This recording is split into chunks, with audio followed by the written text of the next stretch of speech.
It began as a quiet night in central Russia. Ordinary streetlights, the hum of distant traffic, people asleep behind curtains. And then, like a seam ripped open, the sky filled with small, humming shapes, and then with the raw orange of flame. Neighbors posted shaky videos of explosions and a column of smoke rising from an industrial compound. A governor's terse message on social media confirmed firefighters were battling a blaze at a defense plant. Within hours, analysts would call it another sign of a new phase of long-range precision attacks. Drones, launched from far beyond the front lines, were striking deep into territory Moscow once thought safe. This wasn't a random accident or a malfunctioning boiler. It looked and was reported by multiple sources like a deliberate, targeted operation against a facility producing ignition devices and other components for ammunition. A place listed on sanctions lists and tied to the Russian military supply chain. The moment marked an escalation in both tactics and geography, bringing the war's logistics chain out of warehouses and onto the nightly news. Background: why factories matter in modern warfare. Wars are won or lost in factories, supply lines, and the quiet rooms where bullets are made and engines rebuilt. In the past decade, we've seen that modern conflicts hinge not only on frontline maneuvers, but on the capacity to feed an army, munitions, electronics, fuel, and spare parts. Factories that produce ignition caps, fuse, or specialized components are small in footprint, but outsized in importance. Each tiny device can be the spark that sets a shell or missile into motion. As Ukraine adapted to the demands of a protracted war, it also turned attention to undermining those logistical arteries. Long-range drone campaigns aim to degrade Russia's ability to replenish spent munitions and repair air defenses. Hitting production nodes is a way to multiply battlefield effect without an enormous kinetic force. The strike we're telling you about is emblematic.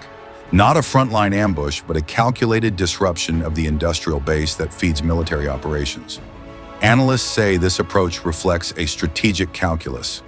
Target the money, the materials, and the means, rather than only the men at the front.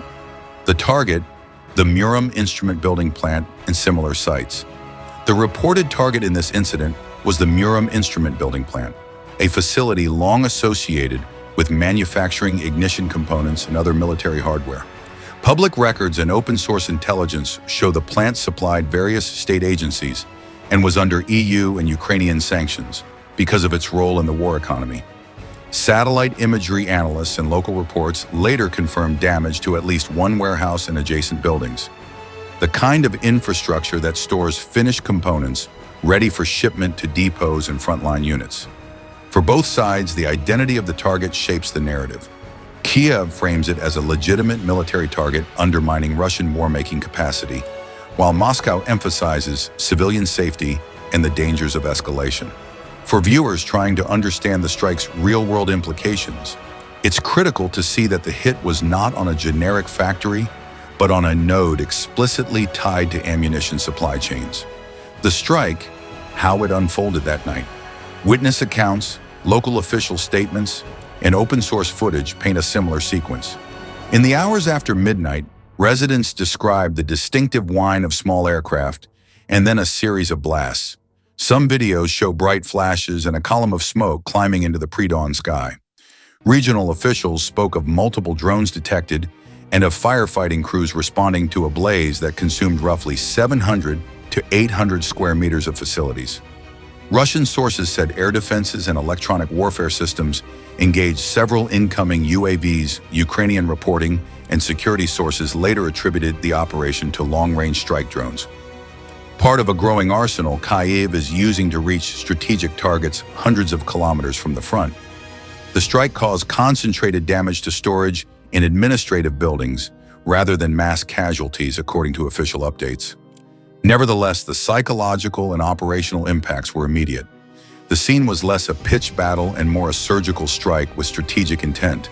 Eyewitnesses, shaky footage, and local voices. When a drone attack happens far from a front line, the first public record often comes from locals. Phone videos, social posts, and eyewitness testimony. That night, amateur footage showed orange flames, firefighters silhouetted against glow, and residents questioning whether the blast was an accident. Local telegram channels and independent outlets circulated images of charred walls, collapsed storage areas, and smoke-filled yards. These grassroots pieces of evidence played a decisive role. They offered immediate proof a strike occurred and provided clues analysts later used to geolocate damage and estimate the strike's effects. Eyewitness accounts are messy. They contradict, they exaggerate, and sometimes they misattribute causes. But when cross-referenced with satellite imagery and official statements, a coherent picture emerges. A targeted aerial attack damaged industrial structures and started a large fire. In short order, the internet supplied both raw emotion and data for investigators.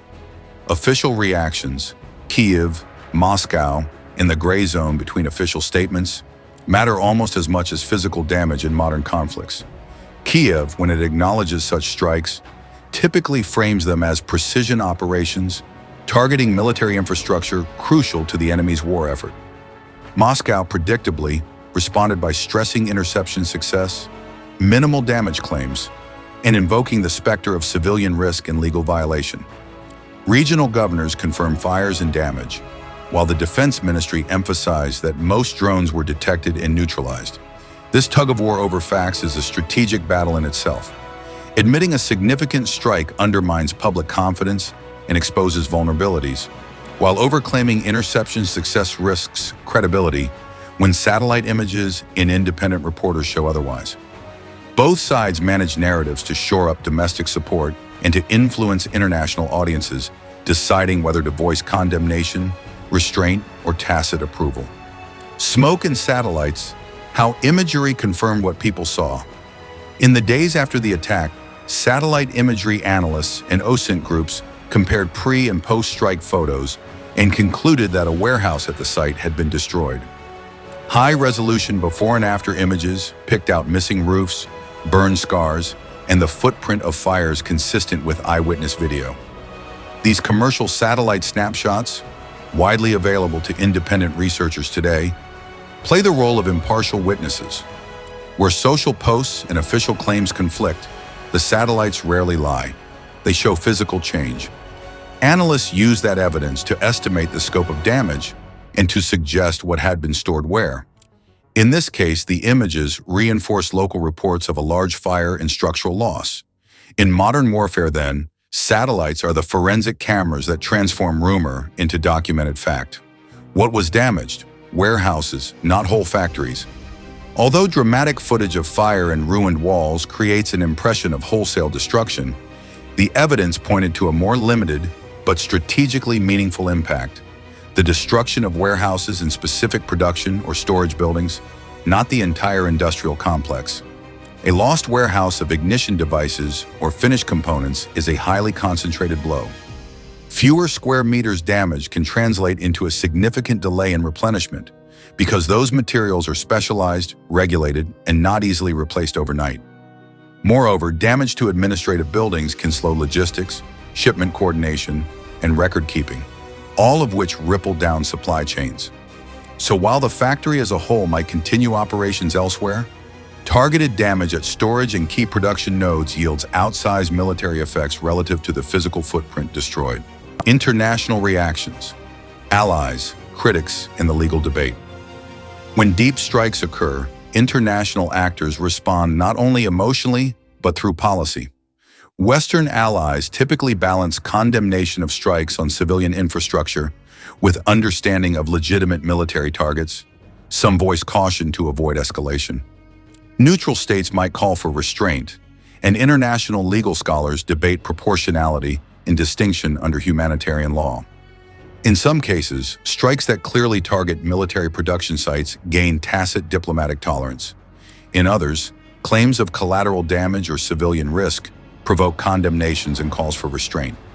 The incident invites renewed scrutiny of how long-range drone use fits within existing legal frameworks and what norms should govern attacks on military-industrial complexes located within populated regions. Lessons learned.